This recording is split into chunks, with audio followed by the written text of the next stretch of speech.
If we look at men's fertility 40 years ago, what we have right now, like men's sperm quality, quantity, would have been considered infertile 40 years ago. Wow. And so instead of going, what's going on? We're just kind of like making those parameters like bigger and shifting of what is actually normal. And what have we seen a massive rise in? We've seen a massive rise in infertility. We've seen a massive rise in toxins. We've seen a massive rise in use of toxins in plastics. And it's crazy to me that, we aren't necessarily making that connection. And I mean, there's just flat out, studies that show male health at time of conception directly impacts like low birth weight.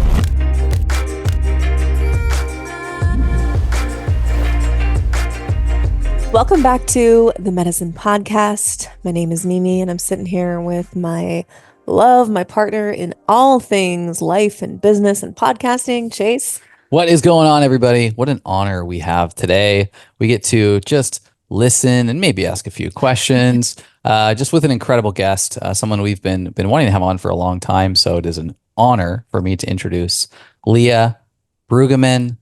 Welcome to the Medicine Podcast. Thank you so much for having me. I listened to your guys' intro on the podcast and I've never imagined you guys actually looking at each other when you say that. I'm like, wow.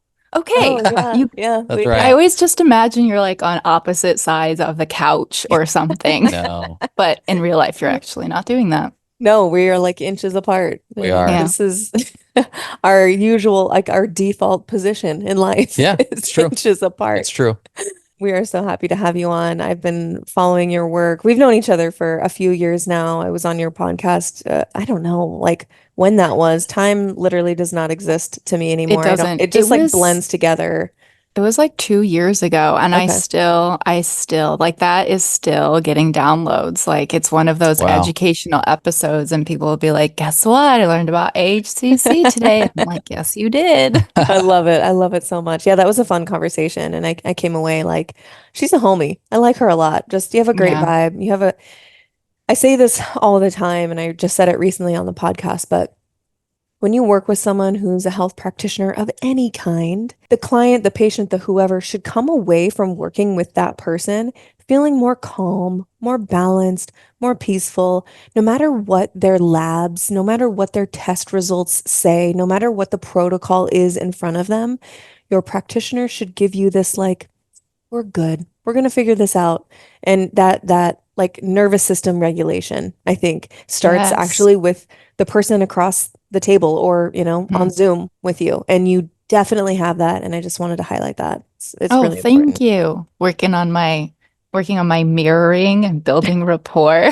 Yeah. Yeah. No, it's wildly important, right? Like, so usually the lowest hanging fruit in most, like, especially holistic health conversations is like, where is your stress at with the individual who might be coming to you for needing support? And if you are embodying a stress state, Yeah.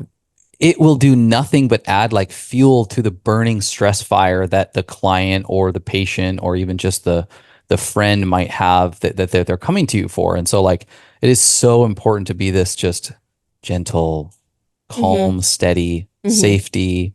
You are welcome here. You are free. Like that energy is so important for the healing journey just at large. It is. I also think too, like if you don't have that safety and you don't have that comfort and understanding, your client is not going to implement their protocol. Like they need to have that confidence in you and what they're about to embark on. Otherwise, they're not going to do it. And then if they don't do their protocol, they're not going to see results and Yeah. yada, yada, yada. It does Yeah. come to bite me in the butt though, when people are like, when I listen to your podcast, sometimes I feel like it could be a lullaby. Like, okay, that's not good. Right. For the clickbait, you need to maybe get a little more animated or something, Yes. right? Yeah. I had that too. When we started podcasting, I was a lot more monotone. And I don't know if it's just my mirror neurons from following the way that social media has trended and people get really expressive with things.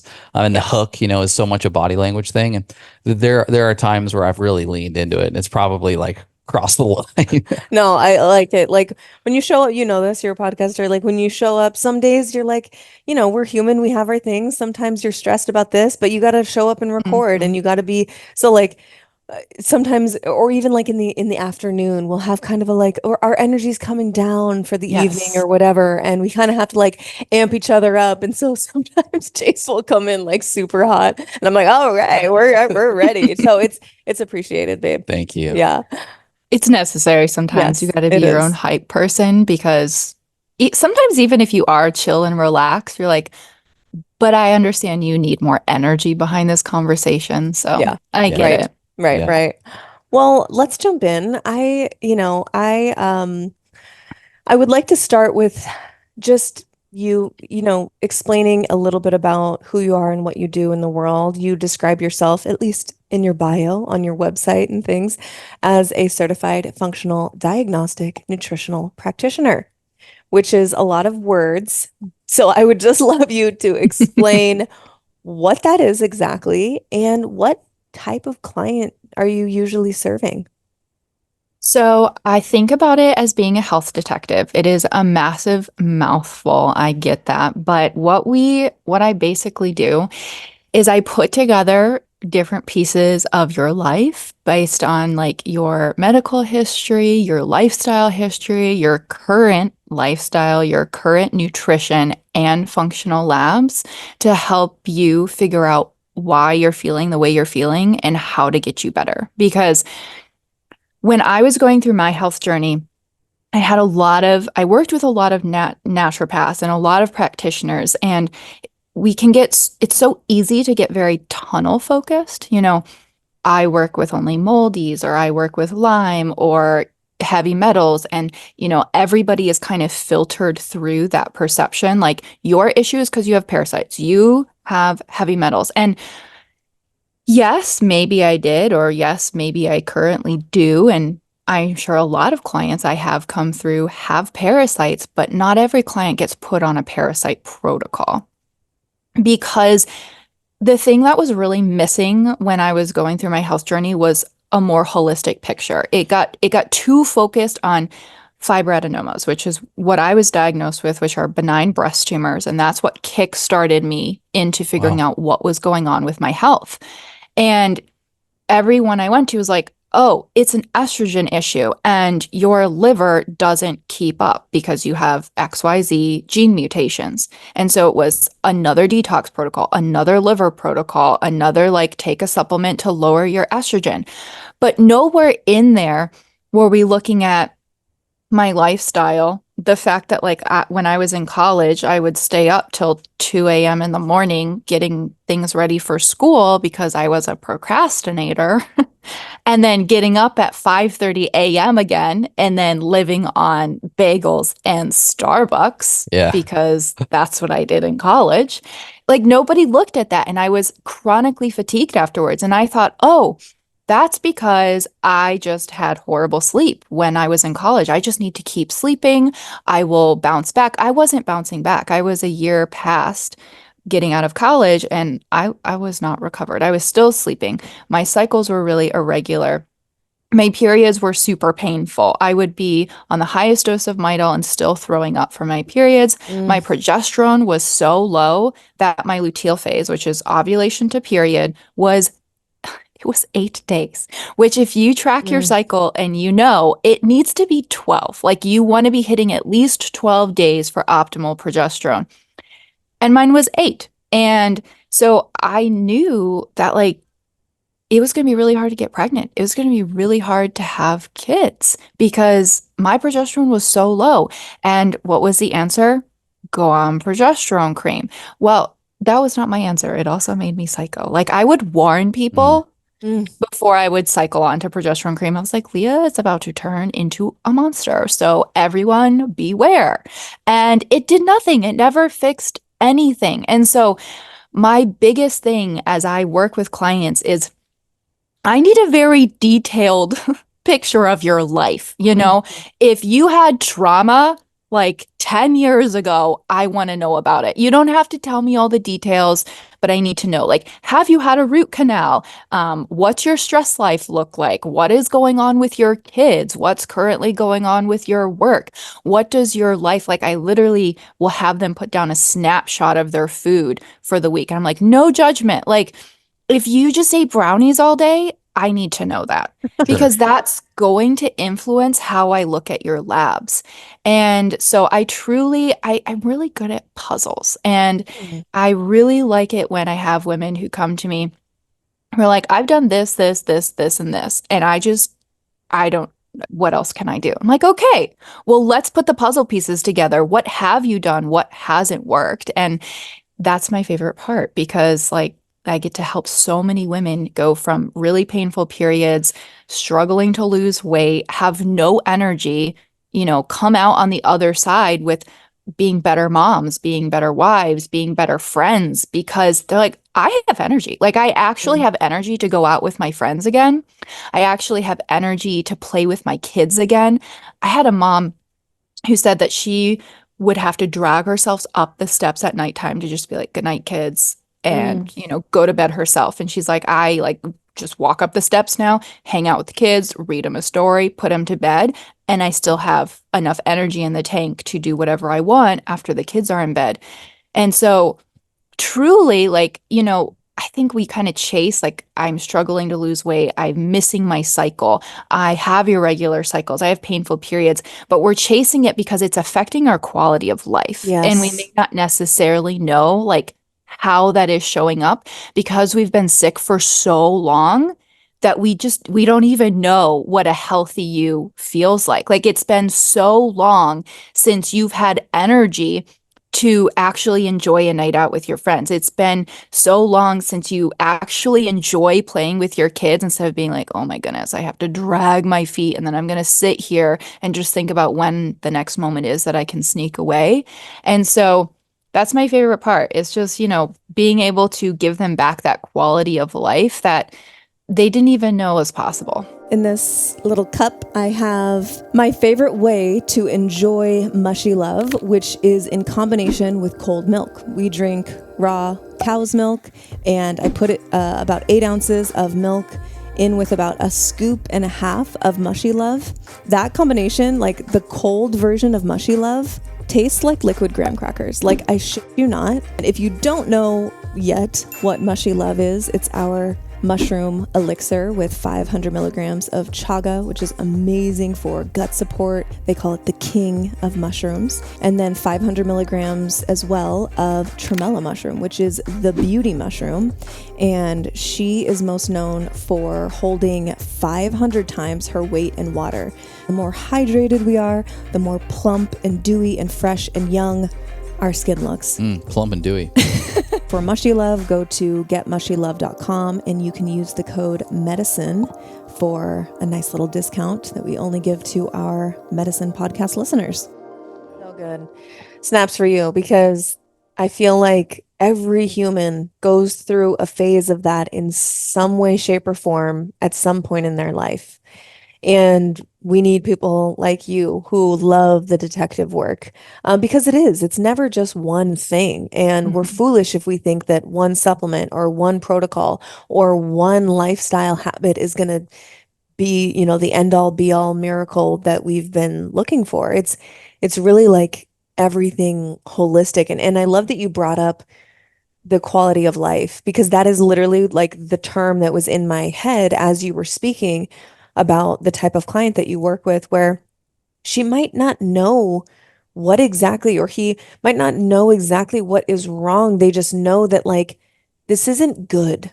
I'm not robustly healthy. I'm not robustly, energized throughout my day. I'm falling into bed at night. I have no sex drive. Like, that's not right. I don't know what's wrong, but that's not right. And I think that's where a lot of people are at. Well, and I was going to say too, like, people get to that point, and again, this is becoming like everybody's journey where there's this sort of bottoming out of their health, and it's happening like crazy early, like in 20s and 30s.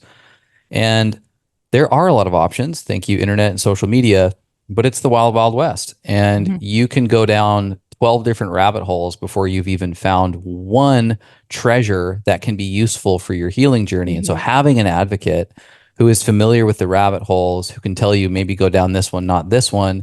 Hey, do you know that for instance, we just did genetic testing. We did our labs through like Ways to Well and got our blood work done. And then we did like hair mineral analysis. Yeah, HMA. And that's great. But if we didn't have even just a bare minimum understanding of how those could have relationships with each other, we'd be lost. It'd be like, cool data, no idea what to do with this. Mm-hmm. And so like having advocates in our court, practitioners that we've worked with for years is so wildly important. Otherwise, you're just spending your money for information that you may not be able to interpret. Like looking at some of these labs, if you've never looked at one before, is like looking at a different language. Hmm. Yeah, especially like since you brought up HTMA, that is one of my favorite core labs that I use. And you can get that on the internet. Like you can just buy one. I don't really know how they go through that process, but you can buy one. And because it is becoming so popular, which is good, and it's also bad too, because then we're coming into all of this information. And if you don't know what to do with it, it Yeah. can, in some ways, be more damaging. Because I will get messages from people, they're like, oh, I just got an HTMA online, and oh my goodness, my calcium on my HTMA is at 300 and I must be dying. And I'm like, well, calcium on an HTMA is very different than calcium in a blood test. So you need to Yeah. look at them through different lenses. So I think it is really important to have an advocate and have a health team. Like it doesn't have to be one person. And I Mm-hmm. really wish that would go away in the Sure. holistic health world where everybody feels like you can't work with multiple people. I mean, I have some really good friends in the health world, and we will collaborate on different clients, and we will also send somebody to a pelvic floor therapist or work in tangent with their doctor, or send somebody to a chiropractor, send somebody to an acupuncturist. I think, gone needs to be the days where it's like, you have to use this brand of supplements and you have to like only work with me and nobody else can know what's going on with your health because it really does take a team. And Mm-hmm. I think also your biggest power is knowing like where to stay in your lane and when to refer out to somebody else's superpower. Yeah. Yeah, Yeah. knowing your scope and yeah, having confidence in your scope, but then also like it sounds sort of woo, but like living in the abundance of like this can be shared. Like we need Yes. to share this. Like I need your help here with this client, and building out your team and just knowing that it doesn't all have to be you and only you. Totally. Hmm. Yeah. Yeah. Yeah, I think that this is making me think of like people being proactive in their health is I think where healthcare is going, it's certainly on the right track where people are bumping up against the conventional medical system and really seeing like, okay, this long-term health, longevity, feeling good, it's not really their bread and butter of the conventional medical system. That's like emergency medicine, surgery, Hmm. procedures, like, yes, great, that's your expertise. But when it comes to like, I want to feel good, have a lot of energy, have good sex drive, and teach my kids what real health is, that lies on us. It falls in Yes. our lap to find that for ourselves, find the practitioners that we trust that can teach us how to do that. And hopefully their presence in our life becomes obsolete, becomes Hmm. unneeded, unnecessary, Yes. hopefully, right? And so I think that we are trending that way. I hope. I hope that I'm not just in this bubble, of like the niche health and wellness podcasting space, but we are trending that way. And something that we talk about, think about, certainly on the podcast, but just in general in life is like being able to embody this, live this so that we can teach our kids. That's the Hmm. only way that things are going to get better. It's not going to come from top down government, whatever. It's not. We have Hmm. to take on that responsibility to teach future generations how to do this and eat and live healthy now for future generations. And I want to pull on this string a little bit with you, the concept of generational health. This is really Hmm. interesting to me, and we haven't had a conversation on the podcast about this, but if you could just, maybe explain the concept of generational health and how our current lifestyle choices can impact future generations. Yeah, so generational health, I think, kind of falls into a few different categories. One, I think it's literally passing on like our actual knowledge, lifestyle and everything that you do day to day with your kids, then there's also the passing on of emotions. So like how you literally, and then we're getting into a little bit of like neural programming, but like your kids are literally getting so many programs from you at such a young age. And if we haven't learned how to regulate our nervous system and we haven't learned how to come out of fight or flight, we haven't learned how to live more in parasympathetic, that's what we're passing on to our kids. And so when they handle a situation later on when they're adult, you probably see this day to day in just handling things with human beings. The response sometimes you're like, oh, you're responding like you're two. Like you're actually an adult, but like the emotional response here is like you're two. And so we need to learn how to have that growth ourselves so that we cannot pass on our nervous system dysregulation to our kids. And then there is literally the fact that you are passing on like your gut microbiome, your nutrition at the time of conception is directly impacting the epigenetics of your baby. Moms, you're passing on your adrenal health. So I'm going like, thank you, grandma, for your adrenal health. So there's so many things that can kind of like enter this conversation depending on like where you're going with it. So do you want to start with like the nutritional because it's a little bit more tangible? Love that. Yeah, let's do it. So one of the big things is that I think that we should become very well aware that it takes two to tango. So dad is coming in with so much impact on baby. It's not just mom. And I think for so long we've looked at mom and it's like miscarriages, babies not coming out with health issues, and mom takes so much guilt.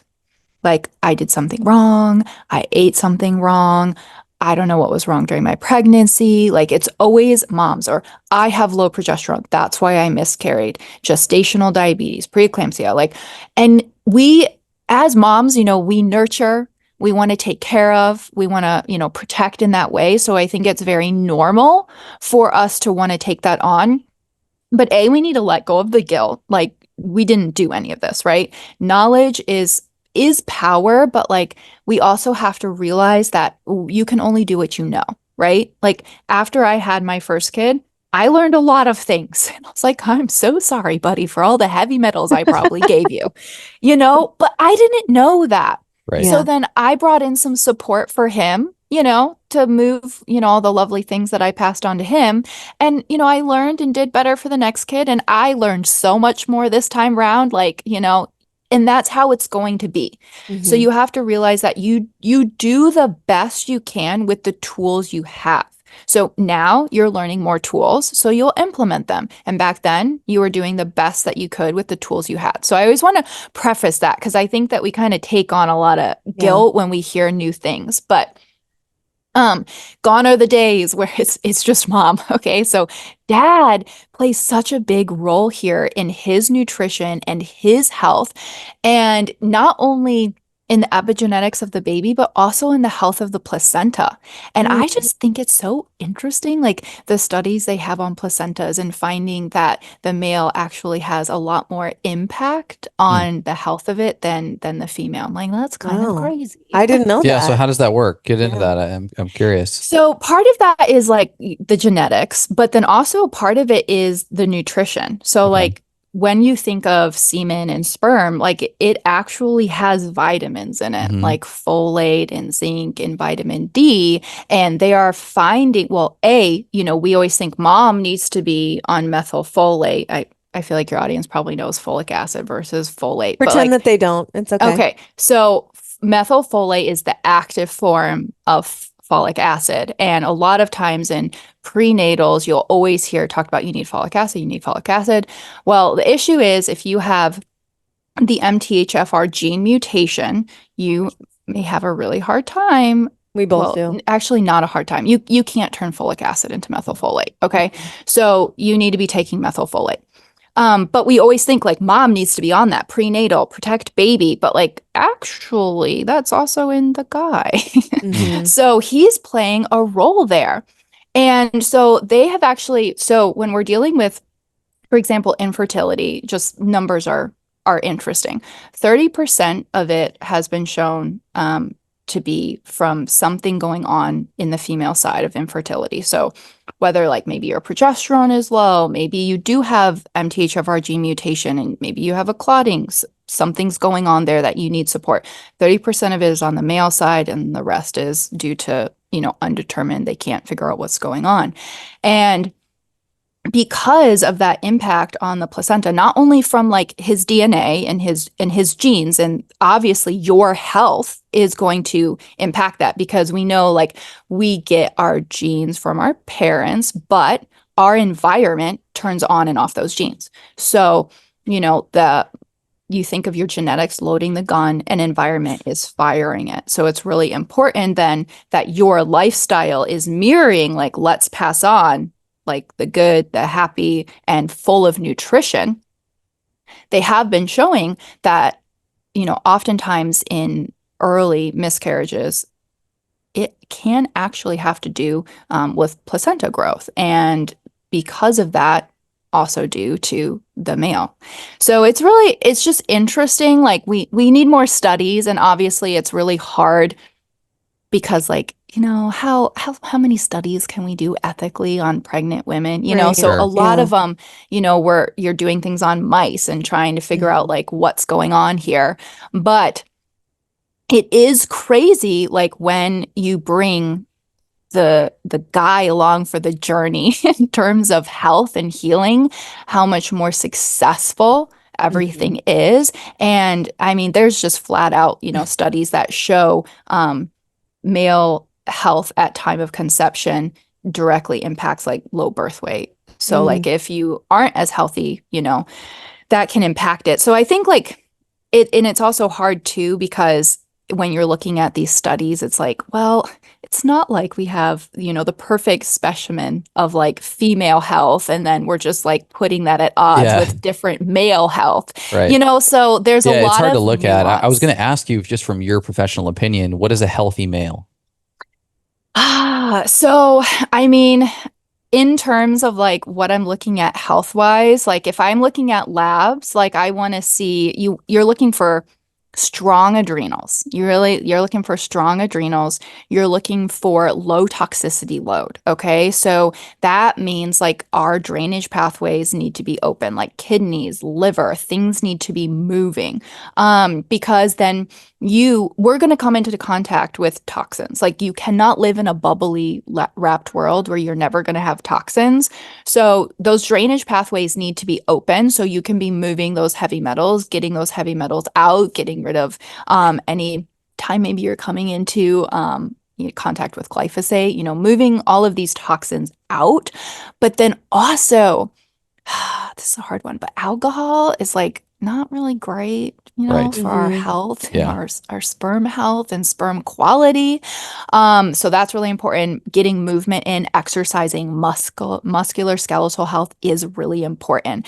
And I know that you guys don't shy away from that topic in terms of health, but sometimes I think we can get lost along the road in the body positivity scene where, yes, we do love our bodies, but we can also love to improve our health. Those don't have to be two separate entities, and movement is really important.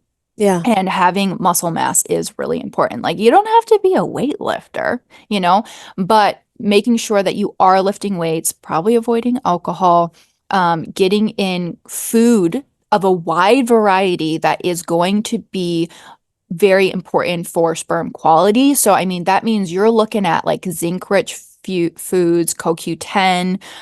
You're looking at vitamin A rich foods, getting that variety in, which I know we go, oh, okay, maybe I eat those, but maybe you don't, because some of those sit in like the world of like oysters and beef liver and foods where we're like, ew, I don't eat that. Ew, slimy. Yeah. Yes, not going to touch that. So, getting a wide variety in is going to be really, really important. I would be paying attention to glucose. So balancing blood sugar, glucose levels are really important. And I think that we don't pay attention to glucose levels until they're sitting in the pre-diabetic range. Like, you can go into your doctor and get your labs run and you're like, oh, well, my glucose is at 99, but you're not at 100. So you are not pre-diabetic yet. I'm like, well, Yeah, you're at 99. It's pretty Yeah. close, Yeah.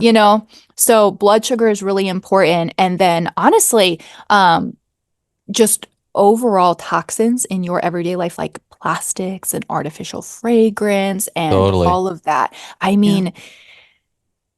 Plastics is like a whole story you can Yeah. go How, It on. how is. familiar are you with some of the data around, I think it's plastic, Yeah, it's microplastics, phthalates. into Hmm. the basically like feminization of males, genetic males, even as far as like the changing in their penis size and like Yeah. the shrinking of the taint, which is the distance between your genitalia and your Yes. anus.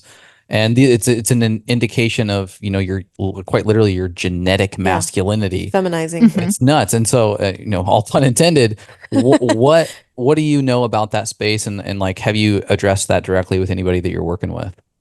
So I have a couple things here. I cannot pull out studies for you on this. I did not put those to memory, but I will tell you that a lot of my clients have pushback from any of their significant others in terms sometimes of like, I don't want to like get glass containers. I don't want to like get a different water bottle. I don't want to get this. Bro, And there is a study that I saw referencing fish, actually, and the male fish started to grow ovaries. And wow. that was it. All the guys were just like, yep, we're gonna throw away the plastics. They So started that's growing ovaries because why? Or because what? because of the plastics in the water that they were being Mhm. exposed to. Um, and so I'm just like, you know what? Like, even if you just, I feel like the guys are kind of like, even if there's just a slight niggling where they go, Yeah. oh my goodness, that's going to affect my testosterone. Okay, I'll throw out the Or my plastic. sons. Yeah, or Yes. Yeah. penis size or whatever. Like, I was listening to a mainstream podcast this week. This is very mainstream. It's a sports podcast, of all things. And they had this sort of segment where they were talking about a philanthropic effort that they've been supporting. Mhm. And this group came in and their intention is to reduce plastics in the environment. And they're quoting some of these, studies or at least some of these findings as it pertains to plastics and everything and their direct correlation to the feminization of Mhm. males. And even on like even this, if it's legit, if it's like crossing the woo to like Yeah. mainstream pipeline, if we've got something of consensus opinion in this world, it's got to be pretty good in the most divisive times that we've ever been in, arguably. And that's one that's just mind blowing to me. Yeah. And like I am also blown away at times by like the lack of just, for lack of a better term, enrolled males are in this Mhm. process. Like what Yeah. you put into this, bro, is what you're going to get out. If you Yeah. have interest in being a part of this legacy we call family that you're building, from your day one intention is how this whole table is going to be set. Yeah. And Yeah. as like crazy as that sounds, it comes down to like caring about your sperm, Yeah. caring about your hormones and your blood work, caring about the fact that you should probably at this point, especially get rid of your plastic water bottles and things of that nature. Yeah. Yeah. It is actually wild to me that we know that genetically it's 50-50. Man, woman, Mhm. 50-50. Each Yeah. person's, donating 50% of their genetics to this cause here, this baby. It blows my mind that more emphasis has not been put on the health of the male. I feel like in the last 5 years, maybe is the first time that I've ever heard Mhm. of, these prenatals doing him or her and him type vitamins, which Mhm. is really great. But like, holy crap, it's 2024, Mhm. And so it's like, if there's any doubt out there, like, it takes, just a couple brain cells and a little bit of, splash of logic to understand that it's got to be the effort has to be from both individuals. It cannot just be the woman. And I think it's because she's growing the baby inside her body. So like Mhm. it's taking more minerals, it's taking more, things like that, of course. But like the initial donation has got to be looked at in equal parts as far as the health of each Yeah. individual. Well, I feel like there's a few different scenarios that kind of go with that. And I think a lot of it is just past programming too, because it's Mhm. like, so if we look at men's fertility 40 years ago, like what we have right now, like men's sperm quality, quantity would have been considered infertile 40 years ago. Jesus. Mm, Wow. And so, like, instead of going, what's going on, we're just kind of like opening, making those parameters like bigger and shifting of what is actually normal. And what have we seen a massive rise in? We've seen a massive rise in infertility. We've seen a massive rise in toxins. We've seen a massive rise in like use of toxins in plastics. And it's just, it's crazy to me that, we aren't necessarily making that connection. But I talked about this on TikTok actually, and it was this reel that blew up. And whenever you have something blow up, you get, lots of very random comments from people who don't know you. And it was a lot of women saying things like, well, I guess me and my kids are screwed because my husband drinks all the time, or my husband only eats fast food. So, like, we're just screwed. And when did we stop having this conversation with them? Like, when did we stop approaching, like, I don't know, like, and just saying what's going on? I think Yeah. that that's part of our missing thing. Like, if you go back, like, way in the day, like, men weren't even allowed in the delivery room. It's like it was just you by yourself with a doctor, and you're probably scared out of your mind. And that whole process was horrible. And I'm so glad that's not the case anymore. mhm. But they weren't even allowed in the delivery room. And so I think part of it is this programming that you have of like he donates the sperm and that's it. Nothing. Wipes his hands, he's done. You are This is now a part of this woman's thing. process. Yeah. And I think we aren't having that conversation, and we aren't having that conversation with them. Like, I asked my husband this after that reel went viral, and I was like, so how'd you feel when I was telling you about how much you impact the placenta? And I was like looking at you saying, don't you give me gestational diabetes. I was like, what did you think? And he goes, well, you didn't say it quite like that. So that was helpful.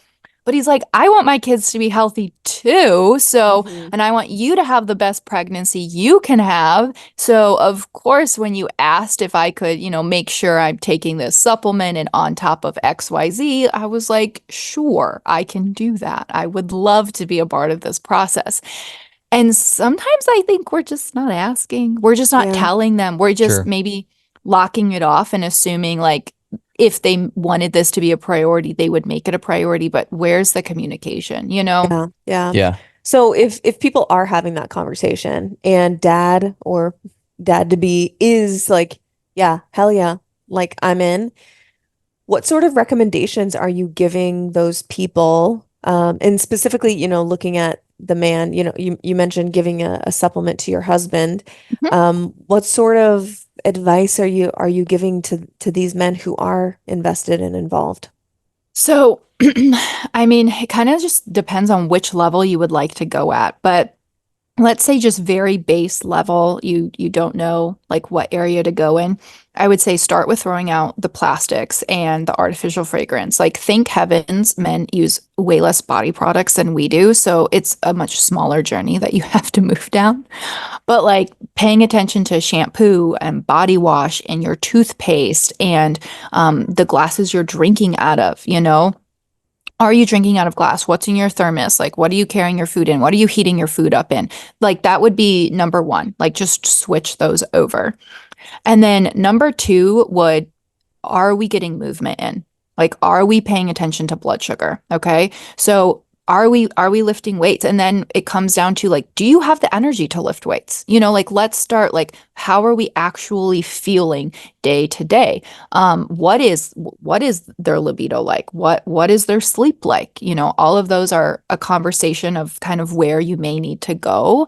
And then I would be paying attention to blood sugar, which I think brings us into nutrition. Like, are they getting in enough protein? You know, Mhm. like, Mhm. are you eating a balanced diet in terms of getting in enough protein and getting in a wide variety of foods? So that means not just eating like chicken and potatoes every Yeah. single day. You know, you have to be getting in. I don't really think you have any vegan listeners, but maybe you do. But red Maybe a meat, few here and you gotta there, get but that red meat in. yeah, yeah. Um, beef liver, things like that. I would really, really, really recommend. You know, bringing in vitamin A is just so important for sperm quality. So I would definitely be focusing there. Best foods for vitamin A. Beef liver. Hmm. I know. I just keep I coming gotta back take around to more of beef it. liver. I gotta take it more. Yeah. I'm We have the yeah, supplements. We maybe have the the supplements. It's just like I've got capsule fatigue for sure, yeah. but I definitely need to take more. And what you're saying is so spot on. And the diversification of food Hmm. is something that is actually kind of like when you are, if you want to do this thing like a pro, you are Mhm. diversifying your food Yes. because usually like that first step for a guy into the to better eating is like chicken breast, rice, and you know, broccoli, and I'm gonna get Mhm. jacked, and it's about my macros, and let's go Mhm. from here. And then you get the results, and you're like, this is it. I'm Yeah. set. I'll do this on repeat because men are compulsive and neurotic, and just give me the Mhm. plan and I'll execute. There's so much less of an intuitive voice from inside of them that a female can so beautifully tap into and redirect what they might want to consume because their body is communicating to them. Men are like, I'm just like left to right, top to bottom. Let me know. I'll hit my macros. I'm going to go from there. And then 5 years goes by and they're like micronutrient deficient. Hmm. Mhm. Yeah. I love cycle syncing. And so everybody in my house follows my cycle because I'm the only female that lives here. Well done. So when we do that, they automatically get a rotation in foods. And that truly is like, I get asked a lot, okay, can my husband like cycle sync with me? I'm like, yes, he can, because he'll be getting a diverse amount of foods, you know, and it's easy too, I think, even as females, like I have probably 10 meals that I really, really like, can whip them up really easy. They Yeah. taste amazing. And truly, if left to my own devices, I'd probably stick with those. You know, I just keep rotating them. But when you do cycle syncing and then you also bring in like seasonal things, I literally, every grocery shopping list, I have like, you know, my chart of like the foods that I want to focus on. And there's some foods that I eat every day, like eggs. I probably eat eggs every single day, like not going to Same. pry those out of my hands. Yeah. Um, Yeah. I'm your soul brother on that. I'm a freaking yes, egg guy. they're so good. Like they are literally so good. My youngest son had an egg sensitivity when he was first born when I was nursing, and thank heavens we got rid of that. But I couldn't have eggs for a couple Oh, weeks and it Ooh. was really sad. Yeah. I went when I was in my food sensitivity testing era when I knew nothing about health really. I was just desperate for health. Eggs were off the charts that I was sensitive to them, even though I had never experienced any sort of negative side effect from eating eggs that I'd ever noticed. But I was like, oh, I'm going to follow this. I didn't eat eggs for a year, Leah, Oh my goodness. a year. And I And can honestly say that that did not help my health in any way, shape, or form by taking out eggs. Uh, no, It was well, probably a net negative, honestly. it flagged on your test because you were eating them all the time. Like that's Yeah. the one thing we don't seem to make a connection with food Yeah. sensitivities. can I ask a real quick question? Yeah. When it comes to, you know, eating more eggs or eating more beef liver and trying to up level these really critical components to fertility and sperm count, how quick of an an adjustment to your levels can actually happen? Like if I started taking beef liver tomorrow and I go get my sperm tested or we try to conceive in a month from now, is a month enough time, a ramp up time? Different from like if I was to go try to put on 15 pounds of muscle mass without steroids, it would take me 9 to 12 months of perfect execution if I don't want to Hmm. gain a bunch of body fat. Yeah. Is that the same when it comes to like vitamin A, for instance? So I don't think I'm going to quite give you the answer you want because we don't have an exact number, but I can give you like a time frame of kind of like what is recommended. Yeah. Um, so typically, like for example, for minerals, takes about 3 months to see a Mm, significant change in okay. what you're doing with your minerals. And so, especially when we're incorporating hair tissue mineral analysis, I recommend like sticking to something for 3 months and let's see the positive changes that you've made and you're feeling. Like you're probably gonna notice, I typically have people be like 2 to 3 weeks and you're like, okay, I'm actually noticing a difference, right? But Mhm. like let's not stop there. Let's like finish the climb all the way through and see what happens on the other end. And then on the female side, we know that it takes 3 months to be affecting that egg quality. So what you're doing right now is affecting the egg that you're going to release 90 days from now, so 3 cycles from now. So it's kind of like just pair you guys together. Do it for 3 months, do it for 3 cycles, make it simple. Cool. Yeah, yeah, and we do a lot of this already. We drink raw milk. He's eating like 4 or 5 eggs a day. We have lots of meat on the bone. We have lots of collagen, like gelatin gummies. Um, we do, I do supplement with liver here and there. I do take a really good prenatal, but um, yeah, we can definitely amp up the beef liver for you. But I mean, Yeah. you are doing a lot of these I'm things. trying. You are, Well, I babe. love it. I dork out about this stuff, so I Yeah. love it. Yeah. Yeah. I'm No, it's very, really, very blessed to have a partner that is just as invested in his and our health as I am and if not even more. So yeah, it's just I've important. When you guys love mushrooms, so like cordyceps, it's great for sperm quality. Oh, great. mm, Great. great. Well, cordyceps every day, baby. Yeah, Yeah. that's it. Cordyceps sits on our shelf. And I take cordyceps. Cordyceps is actually my favorite mushroom. And I never realized that. I thought like that was a guy's mushroom.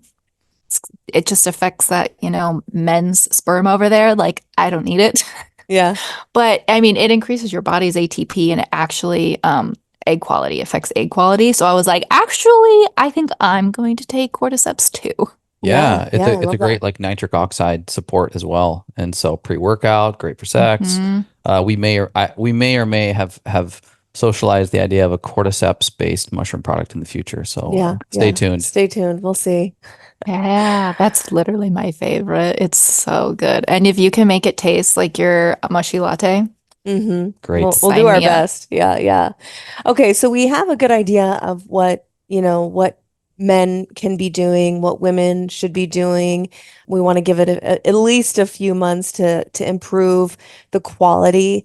Um, And also I'll say like even if you're not like trying to get pregnant, Mhm. being fertile is a healthy thing. yes. Yeah. Like this is a Yeah. sign from nature that you are fertile, that Yes. Mhm. something is going right. In the same way that we say, how's your poop? How's your boner? Yeah. How's your skin? How's your hair? Like Yeah. these are Mhm. signs. These are the wearables. This is better information than the wearables that all the technology in the world is trying to Yeah. give us through data. Yeah. It's right here on our meat suit. Right. It's not just about, okay, could I make quality sperm? Can I make quality egg? Are we fertile? All of these concepts are, pennies in the bank of just longevity, just Mhm. living a better life, living a more robust life, having better sex drive. Like, who doesn't want that? Who doesn't want more libido? Who doesn't want more energy to pursue their passions? Like, everything that we're talking about does not just apply to fertility and the size of your Mhm. taint. It's Right. it's just life in general. This is just Yeah. quality of life, as you mentioned in the beginning. Yeah. And I mean, you think about your fertility as like another vital sign. Like we Yeah. tend to just kind of like Right. lock it into like having babies and like it Hmm. doesn't affect anything else, Yeah, but it does for because sure. if our fertility is not there, your energy is going to be low, anxiety, digestion, because fertility, like the hormones that are involved in that are involved in every other aspect as well. Sure. And so Hmm. we definitely need to tie those together. Yeah, totally. So, on this topic of generational health, we've talking about literally the physical nuts and bolts of creating other generations and fertility. Is there anything else on this topic of generation health that you would want to speak to that you don't think gets enough airtime out there? Outside of the physical, I really think we should touch a little bit just on the emotional aspect because we often think, like, I get a lot of moms who are pregnant and they'll reach out and they're like, I want this to be a really healthy pregnancy. I just got pregnant. Like, what should I do? And literally, again, no shame because you know what you know, but like this journey needed to start a long time ago, in Mhm. terms of like the nutritional and the health aspect.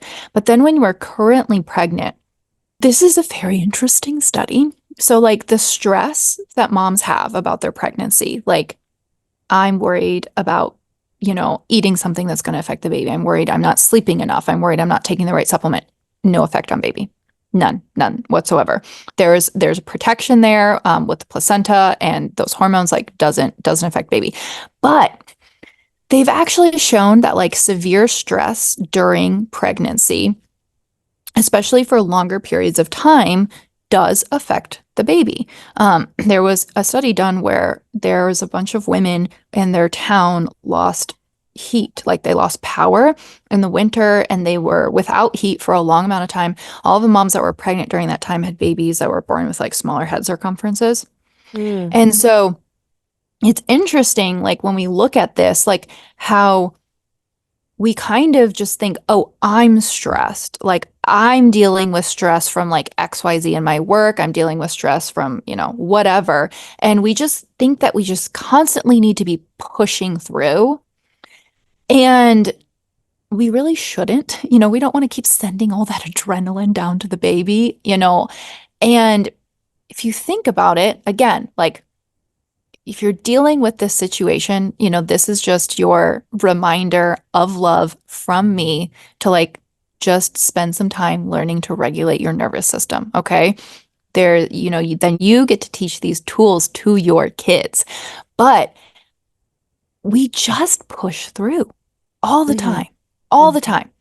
And then we have this baby and we're not sleeping and we're getting up multiple times and we're stressed and we aren't sure how to nourish our bodies. And then we don't know why our milk supply is tanking. And then we're stressed that we're not doing everything for the baby. And then we wonder why our adrenals are completely tanked. And we wonder why we're angry at everybody. And we wonder why all of a sudden we can't lose weight. And we just think that having a baby just pushed us over the edge. I hear a lot of times like I had a kid and my health was never the same. mm, And honestly, I think that it starts before we have the baby in terms of our nutrition, but it also starts with our mind and it also starts with us learning to regulate our nervous system. And it starts with us learning how to control our mind because you can only control so many things, right? And there's so many thoughts that are going through our mind all of the time, but we can choose which thoughts to believe. And then therefore that's going to start impacting our stress levels, and then that therefore is going to be impacting like our baby's adrenals and our mhm, baby's stress levels. And then even when we have the little kids, like we are teaching them how to regulate their nervous system. We are teaching them how to handle confrontation. We're teaching them how to handle different situations, and they're getting those programs. And then they get to teach their kids. And then you get to pass on healthy, adapted, humans who literally know how to handle situations. We always say, like, I wish my husband or I wish somebody, would communicate better, or I wish that they wouldn't bottle up their emotions, or I wish they wouldn't just yell in my face and they'd have a conversation with me, or I wish I handled XYZ better. Well, it starts with us, right? mhm, We can only control what we can control. But then we get to like overflow that into everybody else in our atmosphere and everybody else that we're touching. And I think then we get to impact so much more because let's say you have 4 kids and maybe they go on to have families and yeah. they that in touches everybody else. And I think starting there is a really big impact on how you can change generational health, and you can, really set that legacy for your health. Yeah, I love that. Holy crap, snaps. I think the topic in general of stress management, lowering stress, regulating the nervous system, I think is such a broad, big thing that I think some people just like don't even know where to start or know what to do, or maybe can't find a way to like have it become second nature on a daily basis. Yeah. And so, we have our things that we do on a regular basis, things that we do separately, individually, and then things that we do together.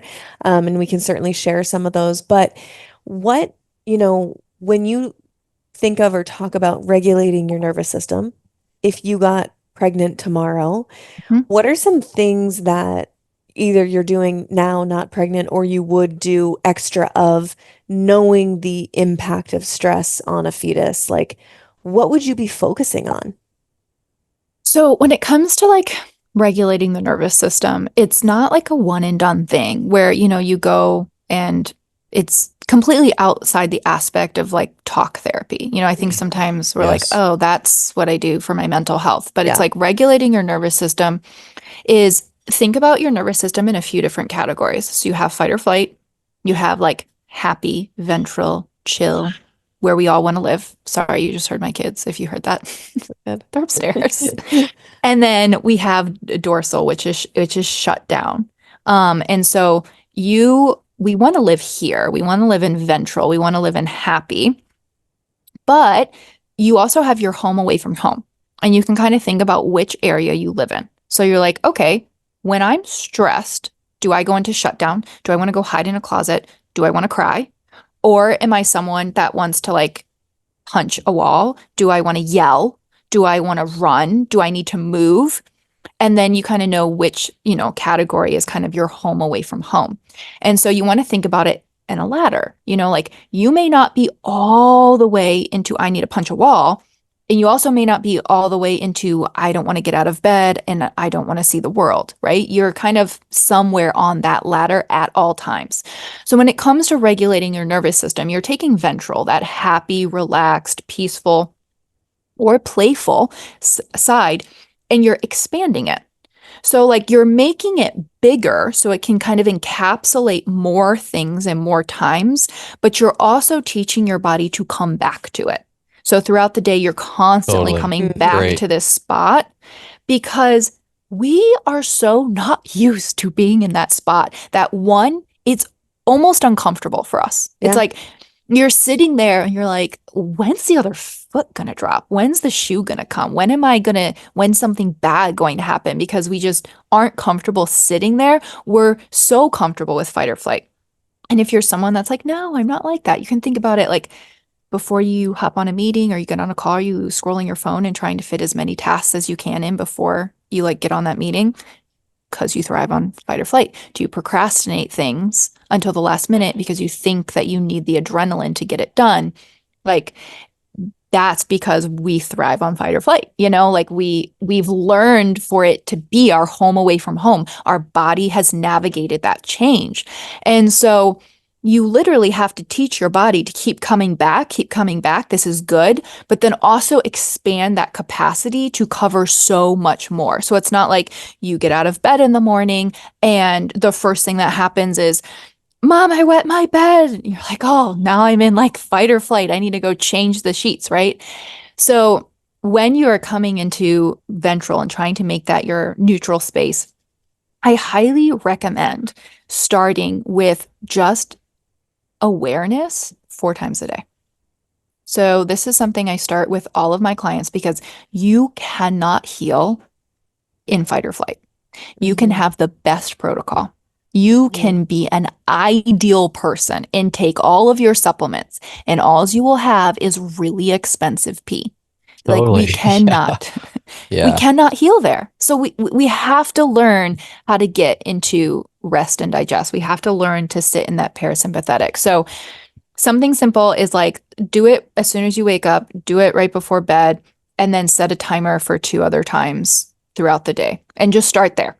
And it's I kind of think about this whole situation like you don't have to be a willing participant in the beginning. Like if you aren't in a good mood and there's nothing really you can do about it in that moment, like you can actually walk around with a cheesy smile and your brain will be like, "Oh, we're happy. We're going to actually start being happy," right? So when you start doing these exercises, like you don't have to be a willing participant. You can start doing them and be like, "I hate you, Leah. This is so annoying. This is not going to work.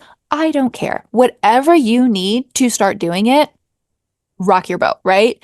But then you will start to notice the changes, okay? So first we have to start with awareness. So like first thing in the morning, where are you in your nervous system? Like literally let's just see where you are. Are you in fight or flight? Are you chill and happy? Are you in shutdown? I will tell you that like I hate alarms. So like when I used to have the most annoying alarm on planet Earth, I was in fight or flight because it was like, got to Yeah. turn that off. It's so annoying. It's so frustrating. My brain was immediately like 1,000 things that I have to do today. So I changed my alarm. I have this like little alarm that goes like, brightens up 10 minutes Mm-hmm. before it goes off. And then it Yeah. sounds like birds. And it's great. Never Oh, scares Yeah. me. very I've nice. heard of those. I I've don't. never pulled the trigger on one of those, Yeah, but where they it's like always a seem light very that gets nice. brighter and brighter, like the sun coming up and like birds coming with it. Yes, Yeah. that's exactly. Unfortunately, my husband can like sleep through a train like driving through the window, so his alarm doesn't really sound like that. But mine is beautiful and peaceful. And you wake up and just see where you are in your nervous system and then do a regulating exercise. And how you choose your regulating exercise is based off of where you are. So if you are in shutdown, I don't really recommend like doing a regulating exercise that's like I'm going to like do air punches and push-ups and then I'm going to What is dance to shutdown music. exactly? Like what So is that? How does that manifest for people? so shutdown can just be like I don't really have the energy to do that. I feel like maybe I want to cry, but I don't have tears to cry. Like Got it. please don't touch me. Please kind of leave me alone. Or maybe I just need a hug. Like, Got it. it's Okay. lower. It's not happy, but in a Yeah. lower energy. So Kind of not like the folding in on yourself. exactly. Yeah. Yes, that would be Okay. a great description. I always think about it sometimes Like as a like flower wilting. I'd like to go sit in a closet by Yeah. myself and process this by myself is I'm much sure more in shutdown. I'm sure so many moms have listening that have felt that. Like, I just want to go Yes. sit in the closet or just like go sit in the bathtub and like close the Or like, curtain. when you're coming home from somewhere and you've parked the car, Yeah. but you're alone, you're like, I'm not gonna go in Yeah. yet. And it's like Let me sit it's here. like silent in the car and the music's off and you're kind of Yeah. like, God, I need this, Yes, Okay, that's perfect. That's literally great. what it That's is. great. Yeah, that's shutdown. You want to move the energy just a little bit. So if you're in shutdown, maybe it is a self-regulating hug. Literally, you can give yourself a hug. You can squeeze your forearms. You can rub your hands together. You can lay on the ground and do your legs up the wall. Like I'm sure everybody's heard that one. That's a great one to do, like when you're in shutdown. If you are in ventral, you're happy, you're chill, any of those would also work. I personally, you can do whatever you want, but I personally tend to do much more chill and relaxing, regulating things in the morning. So I do like legs up a wall. Sometimes I always do red light in the morning. And so I'll do red light and I typically sometimes we'll do some reading. I'll do some spiritual reading, and I will like to do anything to open up my hips because you can carry a lot in your hips. And so for me, like I will do, I'm totally blanking on what this word is, but like you sit on the ground, your feet are together, kind of like a butterfly pose, Yeah. sort of ish. I Lotus feel like pose. I don't know. I don't really know what it's called, but that's what I do. And then you can even like sit upright while you do that and like think about drawing a clock on the floor with your hips. Anything like that is really good and vagus nerve stimulation. So like you can do ear scissors, where your fingers are on either side of your ears and you massage down, stimulating vagus nerve. I tend to stick with things like that in the morning. And then set a time somewhere else around the day. Like I recommend like, do you have a time of day when all hell breaks loose. So like for me, that's when I'm trying to cook dinner and either both my kids need me at the exact same time and my husband's not home from work and I'm like wrapping up client work, or my kids are playing by themselves in the living room and it's amazing and they're so loud. So it's like one of two things is going on, but I know that that time of day, I literally can just feel my stress bucket filling up. And if someone was going to say boo, I'd probably punch them like on accident, but like my nerves Right. would snap. Yeah. Yeah. So I go, Leah's going to do a regulating exercise before we hit that time of day. Like we're going to set ourselves up for success here and then, pick another time of day for you and then before bed. And before I choose the regulating exercise for that time, I always go, where am I in my nervous system? Because if I'm in fight or flight, like when I feel like my nerve is going to snap, I actually will start off doing like air punches, or I have this song with my kids and I don't even know who sings it, but it's like Shake the Sillies Out and we'll all dance to that. It's like literally shake your body out. You see dogs do that after they go through a stressful situation, they Yeah. shake. Right. We will all join in and do that downstairs, get the energy moving, get the energy out, and then I will do a regulating exercise like squeezing my forearms or doing like a VU breath, which is very like stimulating for your vagus nerve. So it just kind of depends on the situation. But I would start with 4 times a day, like doing a regulating exercise. And if you have no idea kind of how to tell where you are in your nervous system, that's okay. Like you may not know how to label it because you're just so used to being in one state. I used to say that I was not an anxious person because I am a very high functioning anxious person in terms of like I was a performer. Like I did gigs all the time. Like I could stand on stage and do whatever needed to be done. Like I functioned very well under high stress situations. And that was my home away from home. And so like it took a while for me to be like, oh wow, actually you are anxious and that's why your ovulation is gone. Yeah. So What kind of gigs did you do? I'm curious. yeah, I was a full-time musician. So I did a lot of Wow. weddings. Did a lot of weddings or just random performances here and What there. what instruments did you play or do you play? So yeah, so I went to college for piano and voice. Ooh. So that's Wow. primarily what I did, but actually my college did not have an organ. You weren't able to study organ there. So I took lessons from somebody else on organ while I was going to college because I was a music director for a really long time. Wow. Ooh. So I got to do some organ concerts and stuff. So Wow. it's like a whole That's different so life cool. over there. Yeah, totally. I had no idea. I love that. Yeah. Love learning little tidbits about my friends on the internet. Yeah. And that's another great way that I regulate is I will play music. Yeah. Yeah. And Yeah. I'm sure everybody knows my mood based on like the song that I choose to start with. I'm like, we're easing into it. Well, Yeah. I'm sure you're able to, access breath very well and Yeah. stimulating the vagus nerve. Gosh, I loved your articulation of that. That is like really fresh explanation on I think a topic that's been talked about enough, but like too abstract. It's Yeah. like not practical enough. And so I really appreciate that. And the ladder analogy, I was almost thinking like if our nervous system is a theme park and fight or flight is the roller coaster that's constantly running all day long, it's okay to jump on the roller coaster. I leverage my fight or flight state for hyper productivity. It's built most of my life that I love so much. But at 34 years old, I'm getting to the point where I can't ride the roller coaster all day long. I need the lazy river.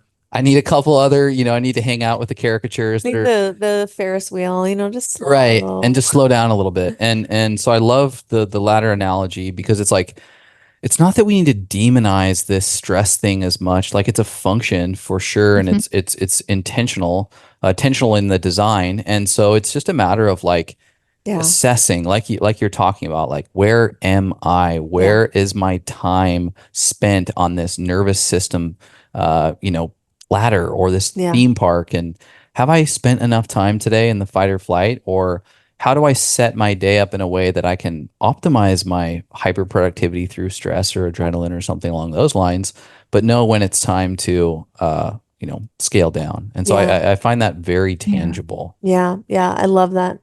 I think too, like what you said there, the key word maybe people should hold on to there is the choice. So, a lot of times when you're in fight or flight, and I would actually argue you probably aren't in fight or flight if you're being that productive. You're probably just expanding that ventral. Remember, Okay. like you can be playful, you can be energetic.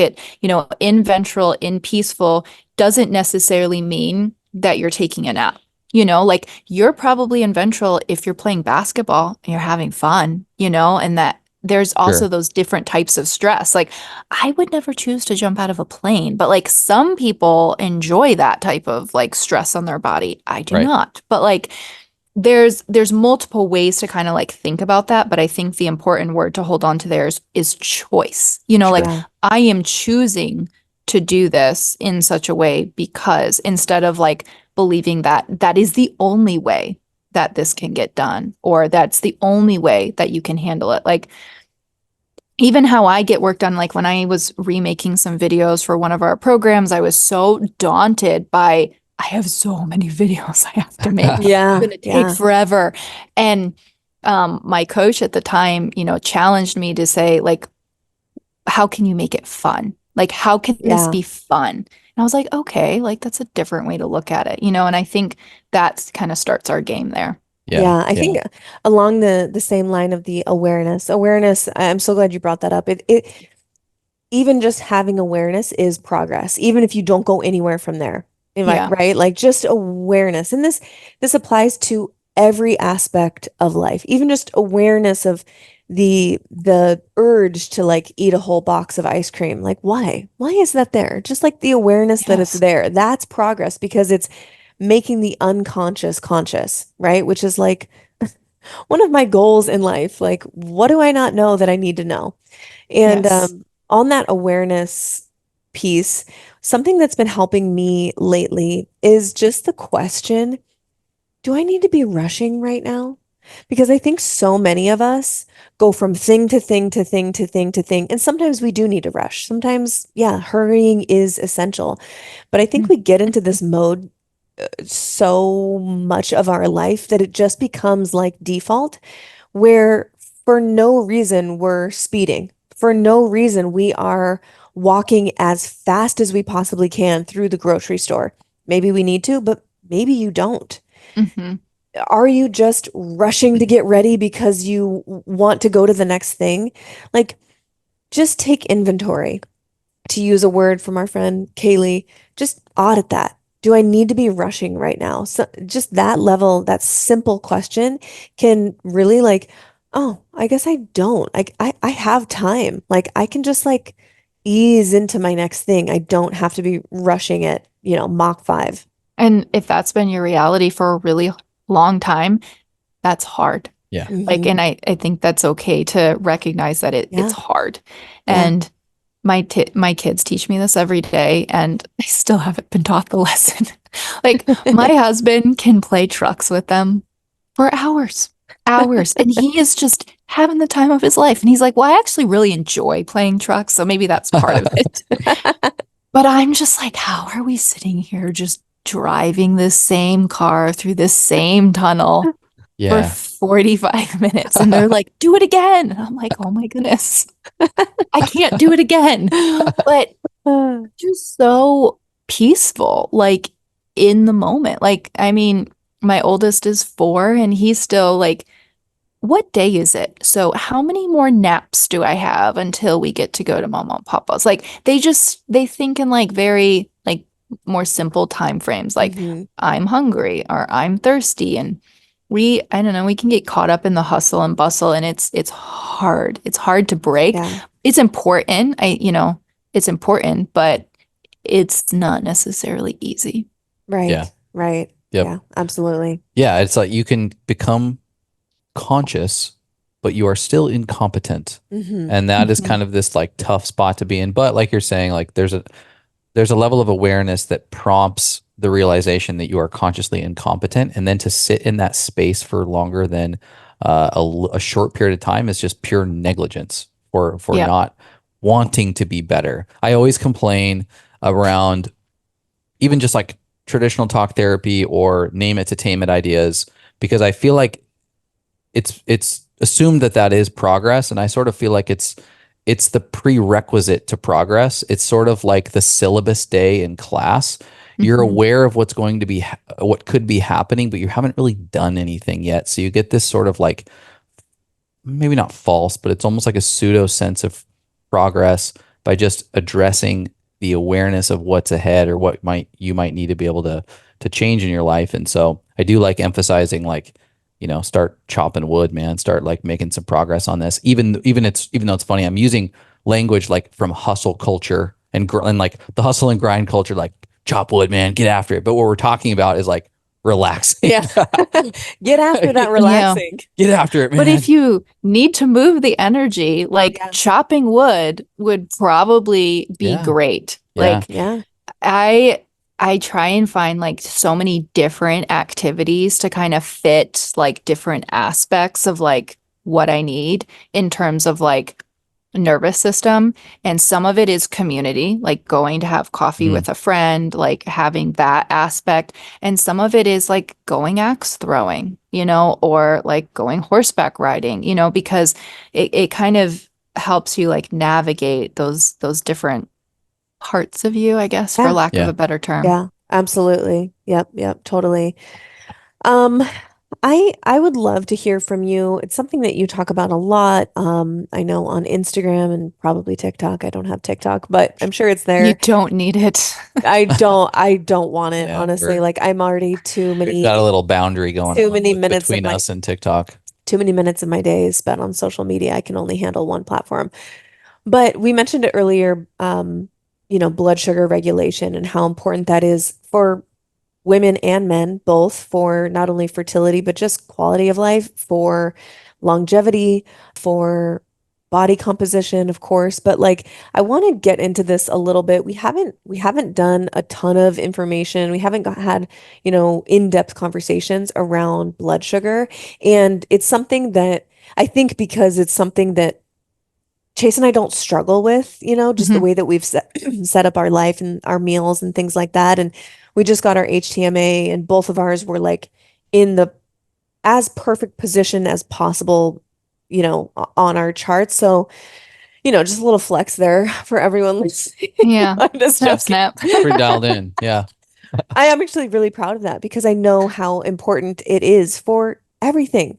Mhm. But I do want to provide some insight and some help for our listeners because I do know that it's something that a lot of people struggle with. So just to start, Mhm. what do you mean by balancing blood sugar regulation, and why is this so critical for our health? Yeah, I probably it will go to the grave. I feel like everybody knows me that I talk about blood sugar balance. Like even some family, they'll be like, "Oh, do you want this or do you need more protein with it?" And I'm Oh, like, Yeah. I yeah. need more Oh, protein yeah. with it. Yeah. Yeah. The old family, like passive aggressive, like, Hmm. Yeah, oh, you're the high maintenance eater over Yeah. here. they are. But you know what? As soon as a health issue crops up, guess who they Yep. call? Oh, yeah. Right. It's me. Yeah, totally.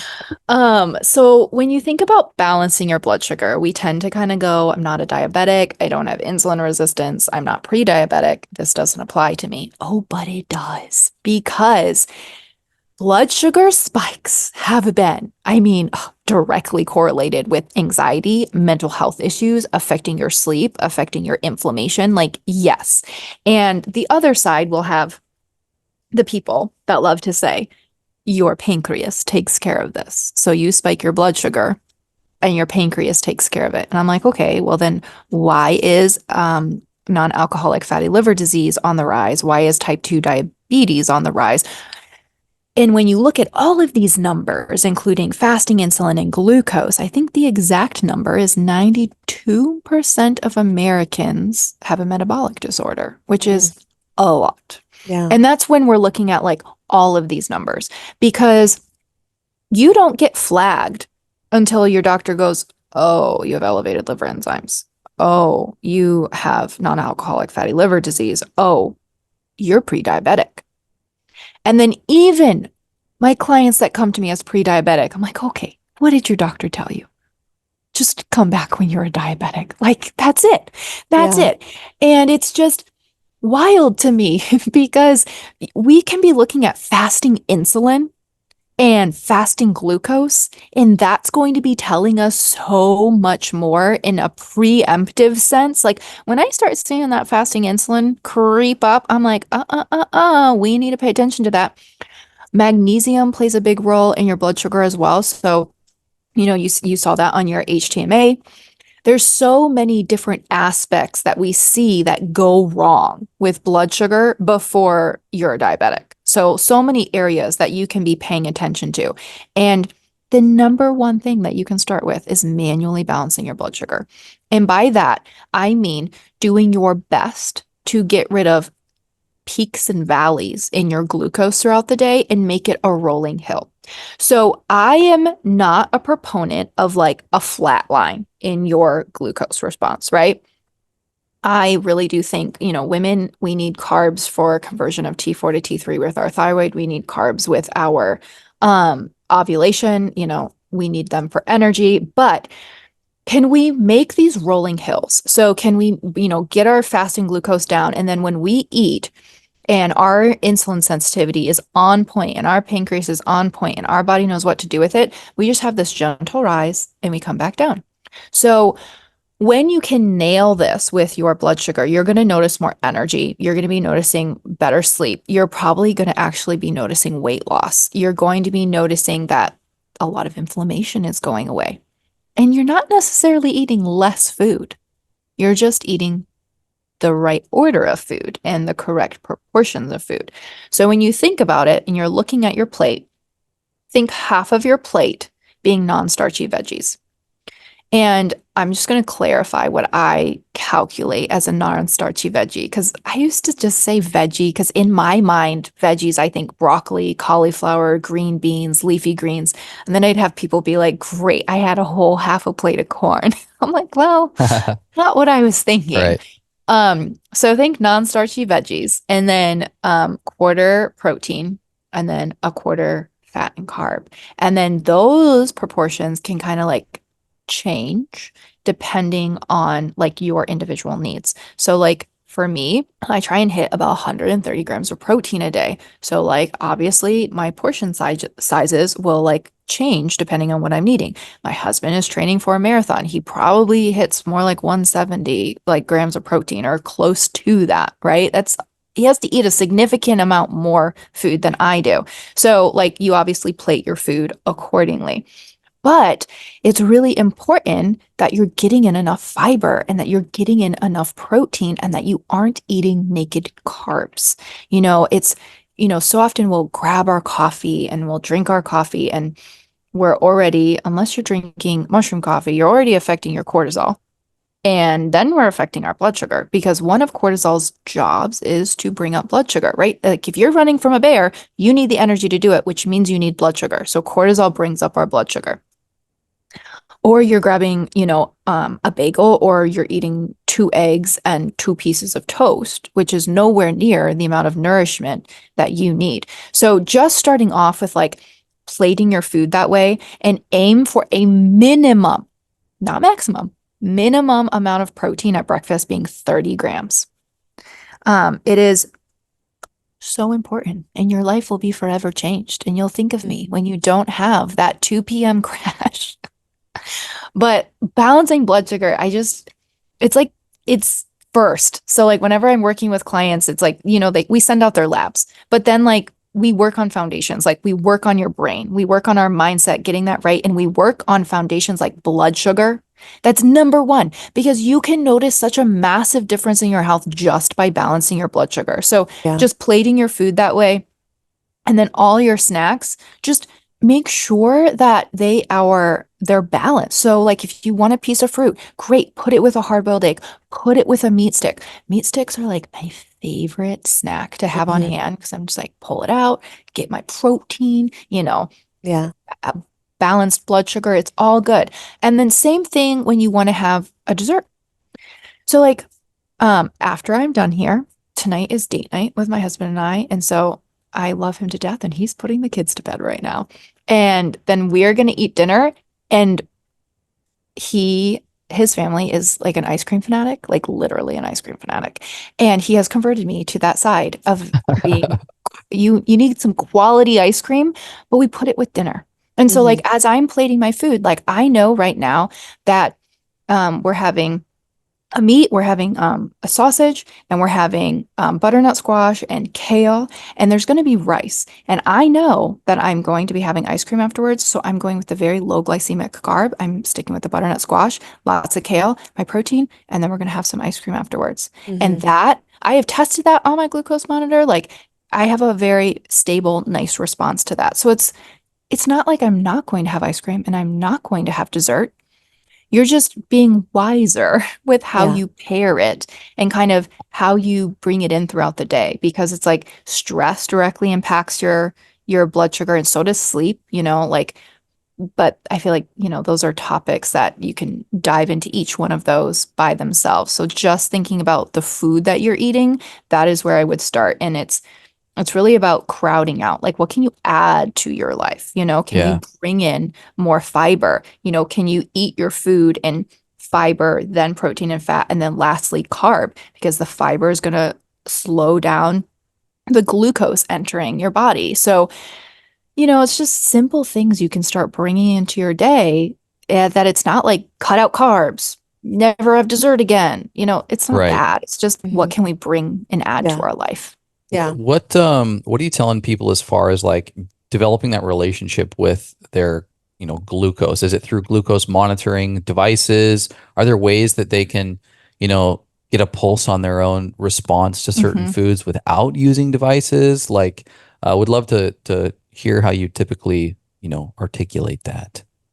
So I don't make it like a requirement for my clients to use glucose monitors at all, unless I have specific cases that it's warranted, because I'm looking at their food every day, so I can kind of help, guide them in maybe suggestions because I'm not a registered dietitian. So I'd be like, hey, maybe you can think about making some changes, see how you feel. How do you feel about XYZ? Um, So that is really, really helpful and based on how you feel. So, like, do you get energy after you're done eating, or do you not have energy? Do you feel tired after you're done eating? Before your next meal, are you getting hangry? Before your next meal, you're like, I need carbs. If you're getting hangry, you need carbs. And I mean, like, you guys know what I'm talking about, where you're like, give Yeah. me chocolate right now, or I will cut your hand off. That's what I'm talking about. Yeah. That tells you that you spiked your blood sugar earlier and now we are dealing with the consequences of it being too low. Hmm. And your body's smart. It knows sugar is going to bring it back up. So that's why you're Yeah. dealing with those cravings. Um, so you can kind of just pay attention to that. Like, how are you sleeping? Are you waking up in the middle of the night? That can also be a blood sugar. Are you hungry in the morning? All of those can be signs for you about what's going on with your blood sugar. I will say, one of my recommendations is like you don't have to use this long term, but like at least one time in your life, use a continuous glucose monitor for 2 weeks because it is just it's mind-boggling. Like it's Mm. literally just mind-boggling. I will have people, even myself, I was like, I thought I was rocking at my blood sugar game, and then I wore a continuous glucose monitor. I'm like, wow, look at what stress does to my blood sugar, Or for me, it was like no matter what grain I had, it would always significantly bring up my blood sugar more than other types of complex carbs. And so I was like, okay, I'm going to work on increasing my sensitivity to insulin. So I was like, that's a goal. I'm going to put on muscle here. But in the meantime, I'm going to also make this lifestyle shift, to more lower glycemic while I make more improvement here. And I have so many people that will use a continuous glucose monitor and they're just like, okay, everybody needs to use that just once because Yeah. it's Yeah. mind blowing. And if you're a data person, it's really, really nice because you can go off of how you feel and you can go off of, I know that I should balance my blood sugar, but like the one time you don't do it and then you see what happens to your blood sugar, you go, oh. So that's what's happening. It's not like just a figmental, sometimes we think, oh, I spiked my blood sugar. And we're like, oh, it spiked to 160, like whatever. But then sometimes I'll have clients where they'll eat something that they're like, well, I knew it wasn't the best. And then they'll see the glucose response and they go, Right. okay, I'm never doing Yeah. that again. Yeah. Yeah, because you can't say like, well, I didn't know, Yeah. once you know better, it's hard to keep doing that once you know the significance of the choices that you're making. I have always wanted to try. I've never done a continuous glucose monitor. This might be my nudge to do it, and we can just do it together and Yeah. gather some data, maybe make a podcast episode about it. But are there any there's a bunch of different like programs and platforms and apps and things Mhm. like that. Like, are there any that you recommend for your clients that you really like or for yourself that you've used? So I've used a few different ones, and the most user friendly app and cost effective one that I really like is Very, Veri. Veri. hmm Okay. So I've been working with them for quite a few months now, and they had approached me and they're like, hey, like, could you like look at our app and use the CGM? And I'm like, well, I've used them before. Like, how is this different? Mm-hmm. And their explanation of glucose and how they model you making changes in your life is very, very user friendly and judgment free. Mm. Because a lot of times when you step into the glucose app world, it's subtle things. It's very subtle things. Like when you go out of what they consider an optimal range of glucose, the numbers are red and they'll label things as bad Mm. and things like that. And it's just, I feel like we're adding another stress to our life. And it's like sometimes their ranges, I think, are just a little bit too low. Like you're never, I mean, even if your goal is weight loss, like, I would recommend, trying to keep your glucose from going above 120 with your meals. But it's like, it's so easy to get caught up in, these very fine-tuned numbers and cause a bigger stress. And I love how they label things as enjoy foods, and the enjoy foods are the Mm-hmm. ones that are very fiber rich and are very, good for your blood sugar. And they'll literally kind of like take you through step by step of this program of like how you make changes with your meals based on your glucose response. And they cycle the sensors. So it's like 14 days on, 14 days off, Mm. because it's easy to get caught up in the numbers and it's easy to get stressed. And this way, like you get your numbers and then you put it away and you practice and Mm-hmm. you get better. And Yeah. then you bring the sensor back and you go, did I get better? And they'll give you like a metabolic health span score based on like improvements you're making, not only in like glucose spikes, but like how long glucose is staying out of range or what your fasting glucose is and things like that. So that's the one that I have found to be the most user friendly in terms of like a judgment free zone, which I think is important because a lot of times you step into the blood sugar world and you're like, what on earth? I can Mm. never have an orange Yeah. again. Mhm. Yeah. No, Yeah. that's very helpful. I know. Um, do you have like a discount code or link or anything that you would want to plug if in case somebody does want to try this? I'm asking for a friend. That friend is me. Yeah, they do have a discount code. I think it's $30 off and it's just VSM-Leah, Leah. Leah VSM dash Leah. Perfect. I will put that in the show notes just in case anyone wants to try this. If you've been like thinking about doing or you've wanted to do a continuous glucose monitor, it's I think it's helpful. Like you said, like just understanding I think too bio-individuality. Like we make dinner together. We eat basically the same foods, like Mhm. 99% same foods. And I do know that there is some individuality just because I've heard enough podcasts in my life that, one person can eat white rice and have a completely different response Yeah. than, their partner or whatever, or their kids. And so I think understanding that individuality is really, really important. So I'm gonna try it out. Yeah. You will have to let me know Yeah. because Yeah. like it blows my mind and everyone that tries it, like the random things you find out and you're like, "Oh, really? That food? Man." Yeah, Yeah. I know. I'm like kind of scared, but knowledge is important. Knowledge is power. And we should never be afraid to just step into the closet and turn on the light. And yeah, I think that'll be great.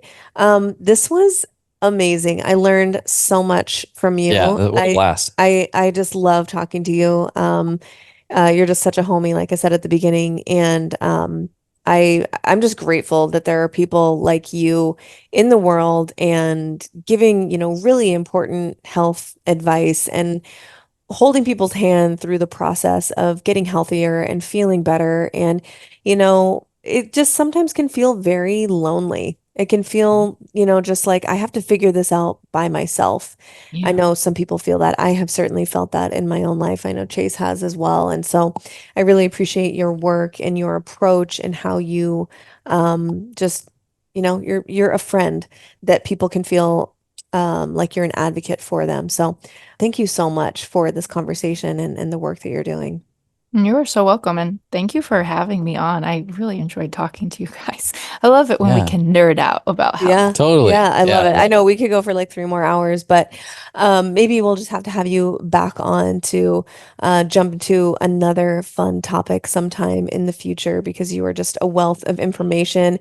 If somebody is looking for a health buddy, a practitioner that they can get some guidance from, where can people learn more about you and connect with you? Honestly, probably Instagram. I'm the most active there. So you can just go to Leah, Leah_Bruegg. And we put out a lot of trainings on the podcast. So that's balancing hormones naturally. And if you want to scroll back a ways, you'll actually hear Mimi because I had her on to talk about HCC. But Yeah. we do a lot on there about balancing hormones naturally in terms of like what are the first steps and like you've been told I have estrogen dominance or I have low progesterone or I have blood sugar issues or I have non-alcoholic fatty liver disease, like what do I do? And we have a lot of like first steps and action and awareness that you can really find there. Yeah, yeah. Your podcast, your blog is amazing. We'll, of course, have all of those links in the show notes. Yeah, and I think this is a really good conversation to nudge people towards taking that next step of just awareness and getting some great information and help from someone who knows what they're doing. So thank you so much for coming on, and we appreciate you so much. Thank you guys for hanging out with us. Check the show notes for all the links. And if you want to come on this continuous glucose monitoring ride with us, check that out in the show notes. I'll have that link for the very. We'll talk to you next time. Go spread some light. Okay, bye. Thank you so much for listening. If you enjoyed that, check out right over here for some more fun clips. Oh, and you're going to want to subscribe. Bye.